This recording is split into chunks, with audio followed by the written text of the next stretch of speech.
नमस्कार, आप देख रहे हैं हिमाचल दस्तक वेब टीवी की प्रस्तुति दस्तक दिन भर। मैं हूं आपके साथ यशपाल सिंह। आइए नजर डालते हैं प्रदेश के कुछ महत्वपूर्ण समाचारों पर।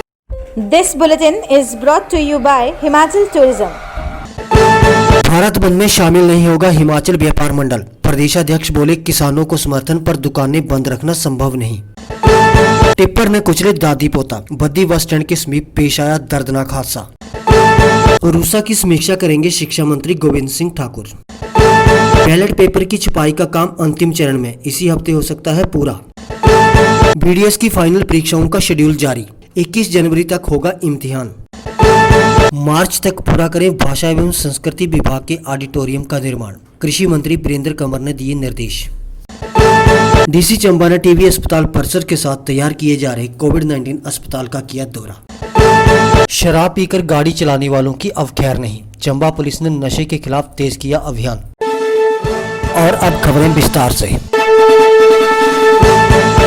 हिमाचल प्रदेश व्यापार मंडल के राज्य अध्यक्ष सुमेश शर्मा ने कहा कि 8 दिसंबर को हिमाचल प्रदेश में व्यापारिक संस्थान खुले रहेंगे, यानी भारत बंद में व्यापार मंडल शामिल नहीं है। उन्होंने कहा कि किसान हमारे बड़े भाई हैं और हम उनके साथ हैं। उन्होंने कहा कि जहां तक बंद को लेकर स्थिति है, तो लॉकडाउन के दौरान लगातार 3 महीने तक बाजार पहले ही बंद रहे हैं। ऐसे में इस समय बंद करना संभव नहीं है। उन्होंने कहा कि किसानों को पूरा समर्थन है, उनकी मांगों पर सरकार को विचार करना चाहिए और जो शंकाएं किसानों की है उनको दूर किया जाना चाहिए, लेकिन भारत बंद में हिमाचल व्यापार मंडल शामिल नहीं होगा।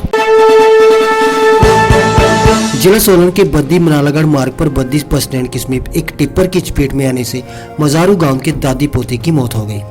जानकारी के अनुसार मजारू का रंजीत सिंह अपनी दादी कुशल्या देवी को बाइक पर बद्दी बस स्टैंड लेकर आ रहा था, लेकिन बस स्टैंड के मुहाने पर ही बुजुर्ग का शॉल टिप्पर में फंस गया, जिससे दोनों बाइक से गिर गए। इससे पहले कि वे कुछ समझ पाते, टिप्पर का टायर उनके सिर पर चढ़ गया, जिससे दोनों की मौके पर ही दर्दनाक मौत हो गई। एएसपी नरेंद्र कुमार ने बताया कि पुलिस ने टिप्पर को सीज कर लिया है, जबकि फरार ड्राइवर की तलाश जारी है। उन्होंने कहा कि फरार ड्राइवर को जल्द ही पुलिस हिरासत में ले लेगी। वहीं पुलिस ने चालक के खिलाफ लापरवाही से वाहन चलाने के जुर्म में मामला दर्ज कर लिया है।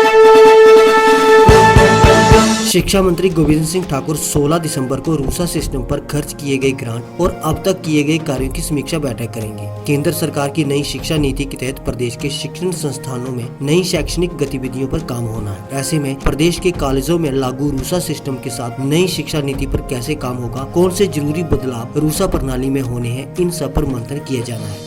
This news brought to you by Rajendra Jewellers Solan। Panchayat चुनावों में प्रयोग होने वाले बैलेट पेपर की छपाई का काम लगभग पूरा हो चुका है। इसी हफ्ते बैलेट पेपर की छपाई का काम पूरा हो जाएगा। उसके बाद सभी जिलों को बैलेट पेपर का आवंटन कर दिया जाएगा। गौरतलब है कि चुनाव आयोग ने पंचायत चुनावों के लिए 3.25 करोड़ बैलेट पेपर की छपाई का ऑर्डर दिया था। हिमाचल प्रदेश विश्वविद्यालय ने बीडीएस के पहले, दूसरे और तीसरे वर्ष की फाइनल परीक्षाओं का शेड्यूल जारी कर दिया है। ये परीक्षाएं 21 जनवरी तक चलेंगी। बीडीएस प्रथम वर्ष की परीक्षा 2 जनवरी से 9 जनवरी तक होगी। दूसरे वर्ष के छात्रों की परीक्षा 1 जनवरी से 8 जनवरी और तीसरे वर्ष के छात्रों की परीक्षा 2 से 9 जनवरी तक होगी। परीक्षा नियंत्रक डॉक्टर JS नेगी ने बताया कि परीक्षा शेड्यूल HPU की वेबसाइट पर भी उपलब्ध है। ग्रामीण विकास, पंचायती राज, कृषि, मत्स्य तथा पशुपालन मंत्री वीरेंद्र कंवर ने सोमवार को समूर में भाषा एवं संस्कृति विभाग के निर्माणाधीन ऑडिटोरियम का निरीक्षण किया। साथ ही उन्होंने समूर में 20 करोड़ रुपए की लागत से बनाए जा रहे वर्षा जल संग्रहण का भी निरीक्षण किया। उन्होंने अधिकारियों को दोनों परियोजनाओं का निर्माण कार्य मार्च 2021 तक पूरा करने के निर्देश दिए। इस मौके पर वीरेंद्र कंवर ने कहा कि भाषा एवं संस्कृति विभाग का ऑडिटोरियम कई वर्षों से निर्माणाधीन है तथा इसका 80% कार्य पूरा कर लिया गया है तथा मार्च तक इसे पूरा करने के निर्देश दिए गए हैं। उन्होंने कहा कि समूर में 20 करोड़ की लागत से वर्षा जल संग्रहण डैम नाबार्ड की फंडिंग से बनाया जा रहा है, जिससे कुटलैड़ विधानसभा क्षेत्र की 5000 कनाल भूमि सिंचित होगी।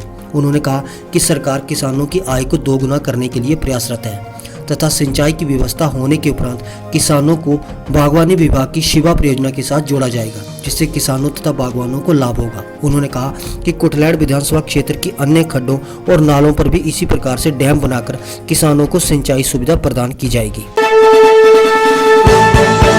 उपायुक्त चंबा डीसी राणा ने टीबी अस्पताल परिसर के साथ तैयार किए जा रहे कोविड-19 अस्पताल का निरीक्षण किया। पंडित जवाहरलाल नेहरू मेडिकल कॉलेज चंबा के मेडिकल कॉलेज एवं अस्पताल प्रबंधन की देखरेख में चलने वाले इस कोविड-19 अस्पताल को लेकर उन्होंने कुछ दिशा निर्देश भी दिए। उपायुक्त चंबा ने कहा कि 30 बेड के इस अस्पताल के संचालित होने पर इलाज के लिए कोविड पेशेंट को टांडा रेफर करने की बजाय चंबा में ही उनका इलाज हो सकेगा। टीबी अस्पताल परिसर के साथ बनने वाले इस कोविड-19 अस्पताल में कोविड पेशेंट को बेहद अच्छी सुविधा मुहैया होने वाली है। कोविड-19 अस्पताल के निरीक्षण के दौरान मेडिकल कॉलेज चंबा के कार्यकारी प्रिंसिपल डॉक्टर पंकज और मेडिकल कॉलेज चंबा के एमएस डॉक्टर मोहन भी मौजूद रहे। चंबा जिला में पुलिस ने नशे के खिलाफ अभियान तेज कर दिया है। इसी कड़ी के तहत सोमवार देर रात तक थाना प्रभारी चंबा शकीनी कपूर की अगुवाई में चंबा साहू मार्ग पर नाका लगाकर नशा करके गाड़ी चलाने वालों के चालान काटे गए। वहीं कोविड-19 नियमों को न मानने वालों के भी चालान काटे गए। थाना सदर प्रभारी शकीनी कपूर ने बताया कि कानून की पालना न करने वालों के खिलाफ शिकंजा कसा जा रहा है। ख्वाहिशों के धागे खुलते हैं तो खुलने दे, बेपरवाह चल, न पैरों को रुकने दे, बस जी ले इस पल को।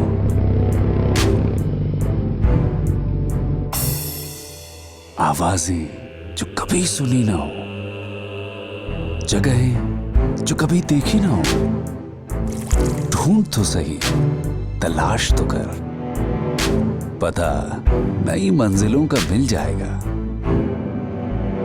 ठहर भी जा, वक्त थोड़ा खुद के साथ भी गुजार। सुकून की छांव जहां सुहानी हो, जहां की खामोशी भी रूहानी हो, दिल जहां आकर कहे कहीं और जाने को दिल ना करे। हिमालय का दिल हिमाचल,